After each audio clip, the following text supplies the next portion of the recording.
سلامونه دوستانو، خدای دې وکړي چې خوشحاله به یاست. دوستانو، د نن ټاپک د بینټ زیډ یا د بینټ زی کریم باره کښې دی. دوستانو، بینټ زیډ کښې دوه فارمولې دي. ټرایسکلوسین دا یې د جراثیم لپاره ده، او زینک سټریټ دا یې د غاښو د رنګ او د مثبتوالي لپاره ده. له ټول دوستانو څخه درخواست دی چې سلام فارمسي چینل سبسکرایب، ویډیو لایک او شیر کړئ.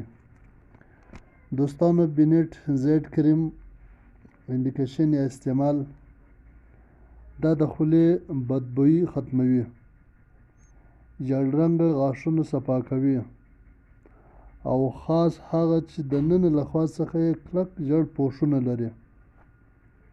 لري هغه غاښونه صفا کوي. سایډ افیکټس یا تاوانونه د بینټ زیډ چیز دي. کله ناکله د خولې یا د نور بدن کا یا خارش پیدا کوي، د خولې سوځنګه پیدا کوي، او کله ناکله د غوږو اورېدنه هم کموي، خو دا په سل کې 80% کله یې کله نه یې. دوستانو، خدای دې وکړي چې دا لنډه ویډیو به ستاسو د خوښې وړ ګرځېدلې.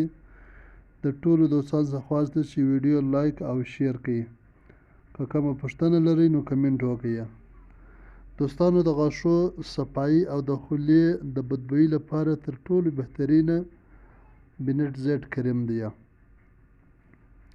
ډوز یا مقدار یې دا به سهار او ماښام استعمال کړئ تر 1 هفتې پورې. هر قسم د خولې بدبويي او د غاښو صفایي به مو وشي. یو وار بیا د ټولو دوستانو څخه خواست دی چې سلام فارمسي چینل سبسکرایب، ویډیو لایک او شیر کړئ.